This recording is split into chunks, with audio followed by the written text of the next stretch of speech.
Everybody, welcome to Survivor with Jay, Jack, and Colleen. My name is Jay. My name is Colleen. And why are there paper towel commercials during this episode? And welcome to the show. Jack, there should have been a lot of tissue commercials because. No, I'm saying if I'm in charge of Charmin or Bounty or any of these companies, why am I wasting my money advertising?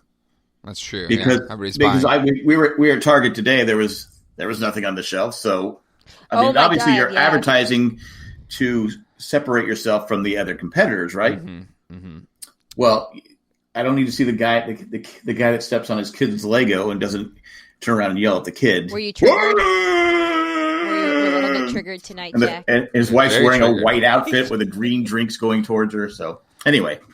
But in fairness, like Jack's always like triggered by the easiest things. So there's nothing new. I would have expected you to complain more about a toilet paper commercial, given your recent history with lack of toilet paper. Yeah. Well, but again, I didn't see a toilet paper commercial. I just saw the paper towel commercial. I'm like going, and you were like, "Oh, my backup toilet paper." I'm also triggered. but I'm like going, "What is?" I go, "Why would?" But seriously, why would you waste the money? Sorry that was difficult for you, Jack. But I think for most people, this was a really good feel-good episode. And while I knew out of the three of us on Survivor with Jay, Jack, and Colleen, you would find little to talk about, I do want to just say... Oh, it was really great. It was a ride. This episode was a ride from start to finish. I was thinking, I go... Were you going to say, Jay? Sorry. I go, now that they brought the kids, I go, this is going to be... because I've always said you don't want to win immunity. You don't want to win the reward on this challenge because you have to pick someone's, loved one. Yeah. I said, can you imagine? Okay. All right. I got to pick 3 people and their families. What family am I not taking? Yeah. Right, that was my first thought. I go, oh my God, this is brilliant. Because you got to pick all the people with the kids. Because if you pick Michelle and her sister, Sophie, somebody would be super Michelle, mad. Sophie is like, okay, that's just ridiculous. I mean, even though Michelle Nick, and her sister on social media are the best, they are so funny. Anyway, sorry, yeah, Nick. But I said, but then they did the twist where Jeff told the real funny joke how everyone's going to swim out and the kids are going to dig, and yeah, that was funny. But I think you think they did it because of what happened last season on Survivor? No, I think it was like a special moment where you had all of these players, and especially players that have played for a long time, and it's just a really good story to talk about. Like even Jeremy that didn't play said at the very Jeremy end. that didn't play that long ago. He had 2 kids essentially since the last time, and so did Tyson, and Tyson as well. So I feel like it made sense for this many longtime players. Plus, they're all winners. And they didn't have to come back. I thought it was just a really neat change of pace. And I know this was filmed well before our current pandemic that we're in. But it was a really nice, just feel good, even up to Tony winning the immunity challenge. Like a really feel good episode. Until the end, which was just very stressful. You think the visit helped Tony win? No. Nah. Maybe it grounded him a little because he wasn't so hyper. No, I think Tony just got lucky. Well, I think he got in the groove. A lot of people made the observation on Survivor Twitter that the 2 most spastic people were the ones that were the closest to Ben winning. and Tony. Yeah, the patience challenge. Don't forget Ben's luck with this one the first time around. I know. I think Mike Bloom had the classic meme from Key and Peele with the sweating. Yeah, the heavy sweating. Ben right now going into this challenge, but yeah, I thought it was just a really. It was a really great emotional, especially at a time right now when we are actually all stuck with our families. It's nice to be reminded, it's nice to see people like Tony and Jeremy and Tyson, people you don't think really they don't show a lot of emotion. Well, Tony, I guess, does. But you see Tyson, who never shows any emotion other than being a smartass. Mm-hmm. Actually, Yeah. And I liked how Kim's kids didn't even come. They were like, I don't know who you are. I think that there were a lot of younger kids, Kim's kids, Tyson's older daughter. I think his younger daughter was a newborn or an infant at the time that they filmed this, right? She was young. I don't know why she wasn't out there. I don't know that because I don't know when they filmed this. And I think she's like Alex's age, according to his daughter, his dad stinks. I don't. Anyway, don't quote me. I think his daughter might be too. But anyway, it was really sweet. Can we quote you on that? No, please don't. It was really Call sweet the Times. To see them all interact. This is not a Mandy email. Let me get my statement out. It was nice to see them all, like, you know, be their like real life selves. Mm-hmm. And I do think that there were a lot of younger kids that were pretty like, what is going on? Why are all these people here? Why are you in your underwear? Why are you so skinny? Why haven't you showered? You make me take a bath. Why haven't you taken a bath? Why do I have to brush my teeth? It's a lot to take in like that. No, I completely agree. But it was really nice, and there was enough drama in the episode to where you didn't need the added drama of splitting that up. I thought it was really cool. It's just a really good story. And then the surprise that all the people on Exile Island got their family as well, which was amazing. You called it. As soon as they saw the boat, you were like, oh my God, they're bringing their families there. And then we had they were saying bad news. I go, no, that's the families. Yeah. Which was just really cool. And again, the end of the episode where they all thank Jeff, all the Exile, Edge of Extinction people. Run to him and get. I thought there's just so much feel good, and I know I'm a crier, and I cry very easily at media. Especially where the part where Tyson flipped off the that really got to me. Yeah, I know. That was like, oh my God, I can't take this anymore. Please, another bounty commercial, please. You have suppressed so much emotion, Jack, that you can't feel anymore. But for people like me that try to keep those wires open, you cried like as soon as Kim's family was out there. You were crying. Yeah, I cried the whole time. But you always cry. I generally don't cry at the family visits, and I got emotional. But once I saw Parvati hugging her daughter, who was like 10 months old at the time, that's the point where I started to cry. I was like, oh my God, I could imagine doing that to my kids. Yeah, Cindy got emotional. Yeah, it was really emotional. And then Nadia brought her little like infant daughter out there, and like kudos to them for going to Fiji with a baby. Like it's a long plane ride. That's a long plane ride. Well, it's kudos to the passengers.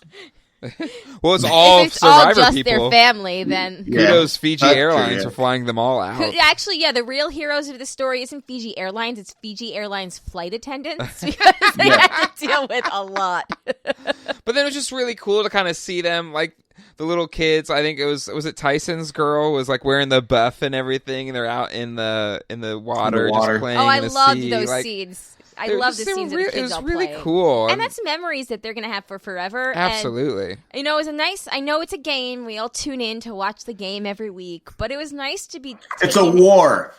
A war. It was nice to kind of be... even though it was still a game, it was nice to be taken out of it for a minute. Yeah. And again, I know it wasn't planned with, to Colleen's point, or probably reminding a lot of people who are stuck inside their homes with their families.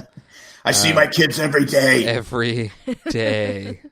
Which, actually, I do have to apologize to the patrons that we haven't had a Survivor JJC bonus episode last week or this week. Zach's been doing homework at home every day, and it's been really hard to get him to sit down for 2 straight hours, for 2 hours during the day to get him to focus on that. And, like... his attention span for coming down and doing the podcast has just been like non-existent. So I think it's his new teacher. I know she's not very patient. No, not very patient at all. I got nothing. Oh, okay. Is that a vein popping in your forehead, or is it hair? I know. In case a little behind the scenes. Wait, I'm not looking at the Slack or whatever. We've recorded. I don't know if it's a shadow or it just looks like. Oh, it's a hair. It's just a hair. Oh, okay. We've recorded this a couple of times now, and Jay keeps getting mad that Jack and I are goofing off. Jay was getting upset, so it's like, is that a vein popping out on your head? Yeah, there's not an actual vein. Don't worry. No, it's still just gray hair and wrinkles. Jack's not used to seeing hair that far down someone's head. Anyways, ding. Ding. All right, so family visits are great. Edge of Extinction family visits were also great. So nice. It was really nice. I probably got more emotional for the Edge of Extinction one just because I liked the music during it. Like the score was amazing. It wasn't Winners! You're gonna be ready, family time on the Edge of Extinction. No, it was like a really kudos to Poverty's husband for kissing her. Oh, I know. John When was the last time Fincher. she brushed her teeth? I mean, it's just like had to be. Listen, Parvati. Like if I was Parvati's husband, I wouldn't care. She's Parvati. Come on. Remember how much Jeff Probst hates Parvati's husband? Why is he in love with her? He called him a poser back in when he played his season. Oh, he played Survivor. I don't know the story there. I didn't. He's a former Survivor player. Yeah, he was on. Wait, let's see. What season was he on? He was on Samoa, I think. Samoa. Okay. Yeah, he was on Survivor Samoa, but what's his name? Probst said in the pre-interviews, he was like, John Fincher, what can I say about him? He's a poser. Oh. But he's a rocket scientist that's married to Parvati, so, you know. He wins. Yeah, he did well for himself, so I'm not gonna complain. He wins. You watched Survivor Samoa. Yeah, but I don't know. I can't remember. He did look familiar. Yeah. Now I have a new reason to hate him. Just You know who hates him? Nick. Yeah. Which Nick? Take your pick. Well, yeah, but I will say, Nick's embrace with his wife would have been a lot stronger if it was Parvati. I'm just saying. Yeah, that's probably the most lukewarm reception between all of them. Hey, yeah, it's. I'm just happy to be here. My crush is on the other island, so. Anyway, It was just all. I really enjoyed it. I know that it was a half hour of the episode, and there was so much packed into the last 15 minutes or 25 minutes after the challenge. Can I say this? When the families were all together, the hamburger Jeremy had looked fantastic. They had a hamburger? Was it? He looked like he had some kind of hamburger on his plate. I said, God, that looks good. Oh my God, Sophie listing the foods that she's going to eat, just like she did the first time around. Love that. That was really sweet. I don't know, the whole thing was just really great. It was really nice. So let's get into can we get back to the gameplay here? Yeah, let's get back to the gameplay. Said half of Twitter after 30 minutes. Let's talk about this, yeah. So I just can't wait to tally the votes. Oh, God. I can't remember what we picked. I'm sure Jack picked Tyson. I picked Kim. I'm pretty sure I picked Tyson. I have to look now just to see if you were right or wrong. Anyway, the challenge I thought was really good. Tony, kudos. Somehow his first individual immunity ever. It was the challenge he's least likely to win. I know. That was great. He's usually fast and sloppy. That's what she said? I made a fast and sloppy, yes. That's what he said. Tony had so many one-liners tonight when Jeremy was like, I have this advantage, and he was like, that's not an immunity necklace nullifier, is it? Because he kept bragging, because it's funny, because he kept bragging about it. I'm safe, Jeff. I'm safe. That would have been funny if it was. Oh, It it really would have been so messed up. But you know something? Guess what? That's probably going to happen in the future now. Survivor 80, winners at War 2. You think you're safe, but you're never really safe. Indeed. But you can see that there's really not a consensus because Tony wanted Jeremy wanted Sophie. Sarah wanted Kim. Tony wanted Jeremy. Kim wants Sophie. And they all seem to want different people. Yeah. Because at first Tony wanted Tyson. Yeah. Do we talking to Sarah? Do we think that Jeremy would have gone home if he hadn't used his? Yes. Okay. You think so? Because nobody was talking to him. Even they weren't talking to him. Yeah. Nobody was. Yeah, and he knows from the Adam, crickets that. Yeah. What was it called? Safety without power. He knows he's on the bottom. Yeah, he does because they had that whole scene showing that Tyson's on the bottom, Jeremy's on the bottom, Kim is on the bottom. And can we talk about how Kim, even though she mistakenly played the idol for the wrong person tonight, we saw take charge, boss woman Kim tonight. Vintage Kim. So excited for it. She should have known that was a misdirect. Right, because they never steal the vote of the person that they're coming for. No, she should have known that. But if I was They needed Jeremy there they needed his vote, right? Yep. He should have said, "Okay, Kim, give me your idol. I'll play the idol. I'll play the protect myself. They won't know I have it." No, he should have said no. Jeremy should have said, "Kim, steal my vote." Kim or Sarah? Kim. If Kim had taken his vote, then that alliance still has the same amount of votes. Well, no, Kim doesn't have to steal a vote. Okay, I'm an idiot. Jesus. I'm an idiot. I know nothing. Sorry, I'm an idiot. Reviews are coming. They needed Jeremy there for the vote. They needed Jeremy for the vote, but also he gives them the idol. Yeah, I'm going to guess that ahead of time. Jeremy is not long for this game after that. Jeremy's play should have been, this is my opinion, not that it's fact, but it's my opinion, that once he saw that Sarah was going to say something, he's a poker player, he needs to hold until he figures out what Sarah's going to do, because there's a chance that Sarah could have picked him, or he could have then had a better understanding of the situation, because once he left, then Sarah had nothing to lose. But if Sarah would have stole Jeremy's advantage or his vote, he could be like, well, fine, deuces, I'm not going to vote anyway. Well, I think he tried to a couple times. I think he tried to call her bluff, but she outbluffed him. I know, he should have held a little longer.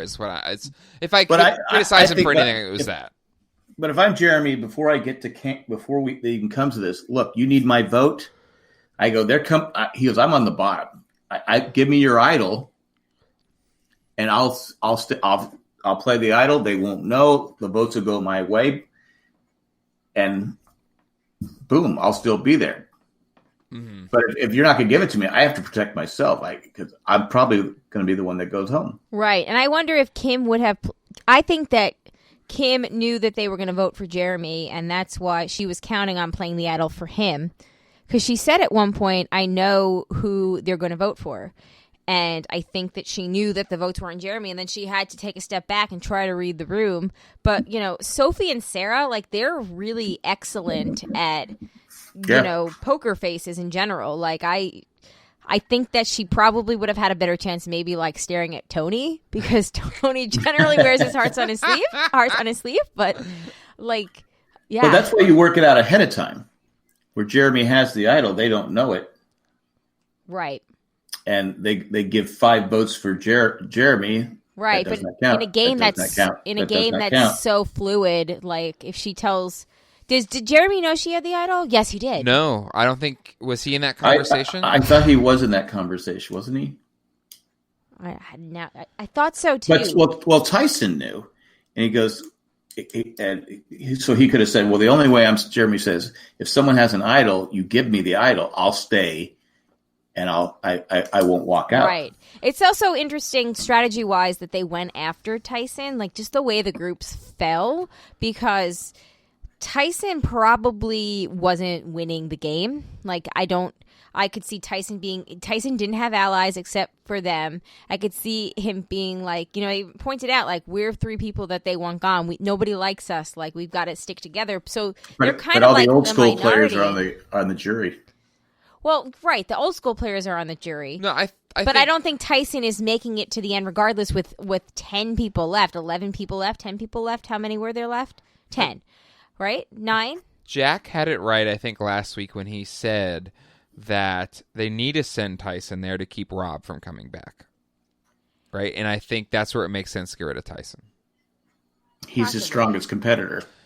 Yeah, because, without Tyson, Rob's going to win that challenge, more than likely, to get back in the game. I mean, Rob almost won the challenge to get back. We didn't hear that being a reason. No, I think but I think you have to be thinking that it's one, but also I think they played it right because no one was thinking Tyson, and that's who you want to put all of your votes on because you don't want somebody to play a hidden immunity on someone. And I think we're talking about poker faces. When I was watching all of their faces, Sophie gave it away in her face. But really? I didn't catch that. Yeah, she definitely had a little smirk. I saw it tell anyway. After she played it. Yes, well, that doesn't matter. But I'll give Sarah credit. She was stone faced. I think everyone else was stone faced, but Sophie gave it away. Well, that's what makes Sarah such a good player. Yeah. Right. Yep. So anyway, I did find it a really compelling tribal, and so my question for the dais or the group here, what becomes of Jeremy now? Because I think he lost a lot of respect from the jury in that move, because everyone's like, oh, he just like pieced out and left them to fend for themselves. Yeah, he got scared and he left. And it wasn't strategic. But he did have a choice. He could have stayed there and accept. I don't know. It wasn't. He stays. He goes home. Maybe, or they could have unless played Kim it better. plays the idol for him. That's what I'm saying. You had an idol in play. I feel like the 5 that were on the outs, it was 5-5. But for the 5 that were on the outs, they should have spent more time strategizing and figuring out. And I give kudos to Kim for trying to pull something together, but it may have been too little, too late, because. Clearly, it didn't go to plan. In the most organized group of 5, Sophie and Sarah's group had their ish together, right? And they were the ones that ended up coming away with the numbers, which is what they wanted. And now you have a situation where it's 5-4. Now, again, a lot can move around. There's a lot of fluidity that can happen, but you got to find out who's on the bottom of the 5. Yeah, but Sophie and Sarah right now are in the driver's seat, and if the 4 that are left, and maybe the people that are kind of on the outs in that 5 alliance, if they're not going to do something next week or the week after, then it's Sophie or Sarah's game to lose. Right. And, honestly, I'm not a big Sarah fan, but I will give credit where credit's due that she and Sophie are playing. I mean, Sophie, I'm a Sophie fan, like 100%, but, like, they're playing excellent games. And I can see Kim kind of trying to catch back up to them, where she's finally got, like, kind of her groove back, but like they had such a head start on like her and the numbers that it's like I just have to give like hats off to Sarah and Sophie for how well they have control of their people. Like Sarah's dealing with, I mean, again, I mentioned like Sarah's in that Trish role, right, where she's just trying to like keep Tony in check. And we see from the preview for next week's episode that perhaps she might not be able to do that. Like Tony seems like he's about to go full Tony, so who knows? But like you never go full Tony, like ever. But kudos to her though for how well she's able to keep him in check and well last week get everybody else in line. He explained to her what her mistake was.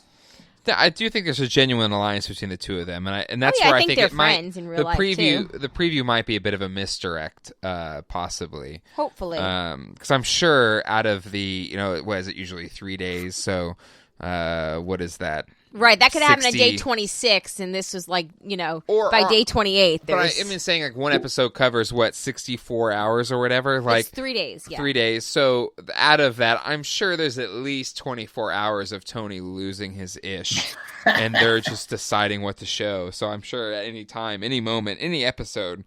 Do you think that Kim picked the wrong person to give immunity to cost her the game? Yeah, I think you could say that. I think it was she had to make the best of the situation, and she kind of, honestly, the way I was reading it, I was like, Kim, I would have played it for yourself. Yeah, I wouldn't have gone Denise. I think right. Denise was the wrong. She had the read right that she wasn't the one in danger. True.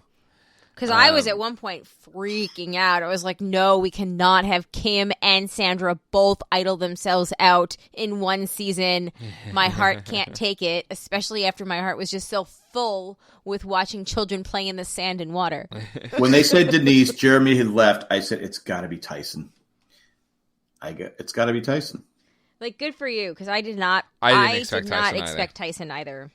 But in fairness to Jack, like, he's been gunning for Tyson since, like, the second he won that challenge. So that's very true. Because I would have thrown him back right away. How crazy is it? He's a dangerous player. How crazy is it if Tyson does get back in again at Final 5? Yep, it's fine. Well, they should come back sooner, but I get it. They should come. I agree. They should come back sooner than 5. But yeah. So I don't know.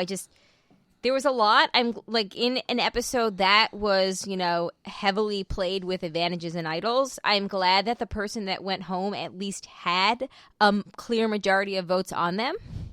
So that was good. Like, there's no hashtag justice for Suri or was it Kimmy or Keith? Who went home?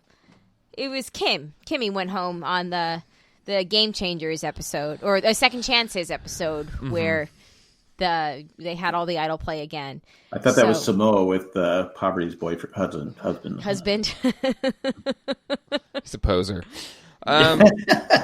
All right. Well, that is what we... First of all, I haven't heard the term poser since the 90s. It's been a minute. It's definitely been since high school. And I know that Samoa did not air in the 90s. No. First season was in 2000. Yes, exactly. So all right. That is what we thought about this episode. Now it's time to hear Colleen stammer through 30 minutes of emails. It's listener. Wait, did you guys think that Tyson was the right vote out?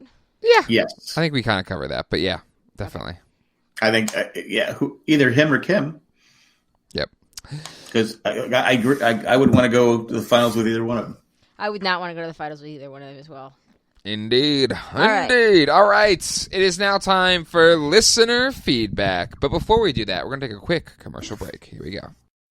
Listener feedback. All right, it's listener feedback time. Time to get to the... They were really mean to me on our commercial break, guys. We were mean to you? Jay was mean to me. I just laughed. Jay was mean to me. It was funny, though. It wasn't funny. It was mean. Listen, it's my last season. It's my farewell tour here on The Survivor. Is it really your last season? Because if Jeremy wins, it's not your last season. He's not going to win. He's probably not gonna I hope he wins. Jeremy, I love you, but he's not going to win. And I'm just here to have fun, Colleen, you know? Sometimes just stop being so mean to her during the emails. You're right. I should stop being so mean. Why you gotta be so mean? But it's from a place of love. I was raised let's get to the believe emails. That teasing is a form of affection. Yeah, okay, let's get to the emails. So the first email is from Eric. And Eric. Oh. It's a new emailer. Eric, I don't have a name, sorry. Eric has an idol? Huh? Could get it, Eric Idol? No, that's lame. Eric had an idol. No, Eric had immunity. No, because Eric Idle, the famous... I was going for Eric, the Survivor player that gave up immunity and then got voted out. Yeah, that. Yeah, the ice cream dude. Eric, the ice cream scooper. Eric but this is had not... an idol, and the idol had an Eric. Oh, man. Anyways, sorry. Go ahead, Colleen. And then they rode off to Ponderosa on a tiger. Yep, they did. Yeah.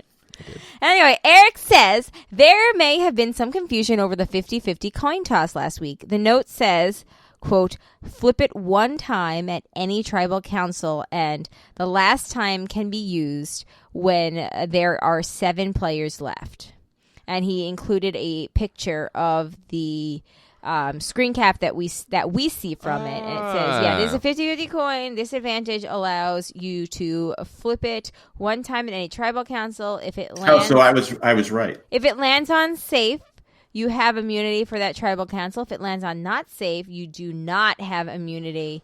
Woo. And are vulnerable. So you have to do it in front of everybody? Yeah, last time that this can be used is when there are 7 players left in the game. This advantage will cost you 4 fire tokens. Okay. Blah blah blah blah. What happens if Michelle flips it and it goes into the fire pit? It doesn't count. I don't know. Maybe it'd still be head or tails in there, so hopefully you can see it. Anyway, yeah. Oh man, to me, it's still not worth the 4. I wouldn't have wasted the 4 tokens. No. True. But anyway. Yeah. But again, if she flips it and it saves her, then she's right. We're wrong. True. Right. And at least she gets points in front of the jury for trying. Yeah. Yep. So is that, and it's pure chance or luck. So it's not like, you idled yourself out like Sandra. Indeed. Well, she has the coin, right? Couldn't she carve a little and put some sand in there on the top? So she knows. So the weight of the coin does affect it, like some coins that, so that can change the odds beyond 50-50, for sure. Is there a rule that she can't change the coin? But also there's something to say... Probably. I mean, that's cheating. No, but now this is Survivor. There's odds in coin flipping depending on where you start. Like, so the start of your flip... And then I'm going to guess you watched a YouTube video, and that's how you know this. It was on the History Channel, or one of those info things. Okay. Probably YouTube. So you did. I don't know. Okay. But there's physics behind it. So depending on where you flip it from, heads or tails, like face down, and then the rotations that it has, you can predict what it's going to be when it goes face up. But it has to be the same every single time. So I don't think she's going to I don't think anybody really puts that much thought into it. But you could theoretically know. You're sitting there doing nothing. Of course, you got to practice when no one else is around. Right. So listen, okay. You could practice while you're sitting Future there. Survivor players, in addition to learning how to do puzzles and practice balance and endurance and starving yourself, you need to add learning how to properly flip a coin to your Survivor training regimen. Well, it's not really even a coin. It's a piece of wood. Yeah. Wood shit. It's like a wooden nickel type thing. A wood nickel, yes. Whatever. All right. Our next, thank you, Eric, for emailing in. Thank you, Eric. Thank you, Eric. Very succinct, persuasive. All right. Our next email is from Elena. Just so we know that... He's quoting Hamilton, and I was going to respond, and then I realized it would send us off on a path, so I didn't. Talk less. Smile more. Yes, that's what I'm doing. Thank you. Right now. I talked less, and now I'm smiling. Are you ready to wait for it for the next email? Yes. Okay. I'm in the room where it's going to happen. That was mean. What, you farted? No, you said that was mean. Oh, I thought you said that was me. Nah, it's a Hamilton quote if you don't know. That's fine. Go ahead, Colleen, go. All right, it's from Elena, and this email has 3 lines of crying emoji. Was she a big Tyson fan? No, it was sent at 8:18, so it was sent during the family visit. Oh, okay. And she did text me and said that she could not handle it, so... It was beautiful. All of the emotions. And Elena, seeing all of those crying emojis, makes you want to cry again? It does. It does make me You know what? Jay did cry. I did. I wrote down at the 8:18 mark, that was when the commercial for the Bounty paper towels was on. Oh, okay. So, because she probably can't find the paper towles, it's emotional. Soak up all the tears. I mean, it's why they keep hammering paper towel, and you can't find them, so it just get emotional. So I see it. I'm an emotional state anyway because I did recently listen to like the second act of Hamilton, which is like a lot of sadness in the current world we're in right now. That's why I can't watch the final Schitt's Creek for a while. I need to like be emotionally prepared. Oh my God, we're watching the final Schitt's Creek. Whenever it comes on Netflix, we're watching the final Schitt's Creek because I don't want to wait. Okay. You can watch it by yourself then. I'm not going to watch it by myself. Then you have to wait. I don't watch TV by myself. Hey, Colleen. I don't watch a lot of TV other than Survivor and Westworld with you, or whatever I watch with you. Just imagine you are reading an email and spend that much amount of time waiting for Schitt's Creek. It will be fine. Oh, fantastic. Fantastic. What were you saying? You say you cry a lot. That's why you can't. Oh, I was going to make a joke, but now it's past. But I'm going to make it anyway. So you've been listening to the second act of Hamilton. Yes. And now you've got to figure out how to stop your kid from dying in a duel. No, I'm more afraid of the Kylo Ren scenario than the Philip Hamilton scenario, but personally. Which one do you think is going to Kylo Ren you? I think Zach.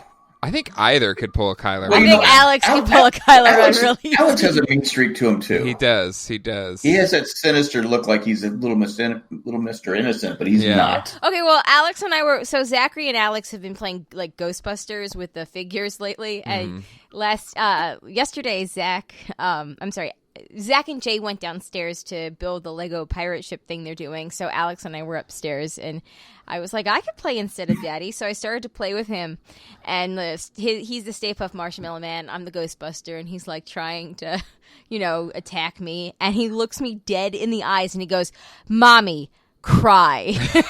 I was like, "What?" He was like, "Cry," and I was like, "Well." It took such delight in this, and I was like, okay, I think that we may need to do some work here. Well, he's used to Daddy crying all the time. It's true. Very true. It's true. It was very cute. Remember, guys, that time that Alex cried throughout an entire episode of this show? And then somebody left a really mean iTunes review about it. I do. It was 2 years ago. It happened. It's okay, though. Anyway, Mandy. Who brings a baby to a podcast? She brought a baby to a podcast? Anyway. Good Sweet Home Alabama reference there, Colleen. Thanks. It's not funny when you have to say what it is. I think you didn't say it. I did. You did. I backed you up. I think people got it. Because I love you and I care about you. All right, Mandy says all the tears. Mandy. So many tears. Who's the worst character ever in West Wing? West Wing. Mandy's not that bad. Season 1 of Mandy. Oh my God! Oh, she's all right. She's gone after season 1, isn't she? Mm-hmm. Yeah, because she leaves. They don't even mention her again. They don't. She doesn't even have a send off. It's like, yeah, you wrote that memo. It wasn't working, and they didn't bring her back. Right. She got reassigned. What they should have done is had her on the assassination attempt. They were like, you can go be an ambassador far, far away. That's true. They could have killed her off there, but at least give us some stuff. But she was the worst character. It's not the actress. It's just that she just didn't work. I didn't think she was that bad, but actually, I'm going to rewatch West Wing. I think because I don't know. She's terrible. I don't know. We never finished it. We didn't. I think I'm going to rewatch it though, and then continue on from wherever we stopped. Anyways, we stopped the season after Rob Lowe left because it was really bad. Colleen, it was a bad time for Colleen once Rob Lowe left. It was. I had just had a baby, and I was like, I can't do this. Rob Lowe. When are they going to reboot it with Sam running for president? They should. They should bring it back for Sam because they set it up that Sam would be running. Yeah, that would be great. Why don't they? I mean, he was a member of Congress, right, and never visited the White House. his best friends. I agree. They need to bring it back, and Rob Lowe's stuck in the Rayburn president. house. What? Anyway, Colleen, go. Mandy says, so many tears in Australian Survivor. Man, she's always all about that International Survivor. She has money. She has stock in Australian Survivor. Jeez. Australian there's Survivor. An American Survivor show. Yeah. Ever heard of it? Yeah. Oh, man, I want to make an American Survivor great again joke, but I won't. I just won't do it. But it's there. You just know it's there. All right. I got another podcast in like 15 minutes. Yeah, Colleen, can we read Mandy's email? Oh, my God. This is the last email, I think. Okay. In Australian they played the twist Jeremy played first. The difference was the player could use it on themselves or another player. So if Jeremy had that advantage, then his alliance is now in the power position. Again, International Survivor has better advantages. Listen, international things have better advantages in general right now. Across the board. No, but in all seriousness, that is a really interesting play on the twist that Jeremy has. It's kind of like steal a vote, but it's also like steal a vote and you don't even get to know what happens. Because Australia's twist is the twist that we. Well, it's like they did the one year where the final vote where they kicked the one guy out. He couldn't even vote. They kicked him off the jury. Remember? Oh yeah, that was so messed up. Wait, which was this? Oh, Neil. Where they said no, you can't. That to me was crap. That was Michelle's season. Yep. I would have been really upset if I didn't get to vote. That was Hero. What was that? Whatever. It was Debbie's season, Michelle's season. They all blend together right now. I'm sorry. That was the wasted season. I think they call it. It was Karong. Survivor Lost Karong. Summer. Yeah. I actually really enjoyed Karong, but yeah. Karong was a great season. That was a season everybody got MRSA and Not funny, I know. I don't know why I'm laughing. Anyway, Neil had to go home because he had the knee infection, right, at the merge. And then he didn't get to vote, so that kind of sucked. But he was a millionaire, so I guess I don't feel bad. I mean, there's pros and cons there. Anyways, Colleen, back to Mandy's email. Yeah, Mandy, that's it. Okay. It's done. Sorry, it ends with sent from my iPhone. Oh, there you go. So I can't wait for next week's Survivor Australia email. Well, last week's email, it was Survivor South Africa. You see where Jeff Probst said that the reason they don't have idols at tribal council is because they don't want the survivors destroying the set. No, it's because he didn't think of it first. That's what he said. Yeah, it's because he didn't think of it. He's saving That's face. the only reason. He's saving face. Adam was right. Anyway, all right. Thank you for your feedback. Now let's tally the votes. Let's see where we went. Tyson, we all said pre-merge the first time. Rules apply here as well, so nobody gets points. We already got all our points from Tyson. So we go to the tally game. I thought Nick was going home. No points. Colleen said Kim was going home. No points. So close. And Jack said Tyson, so he gets a point. 9 tally points. Not bad that I have nobody in the winning the game left. I know, that's actually pretty good. And I can win this because I'm money on the picks each week. Yeah, exactly. True.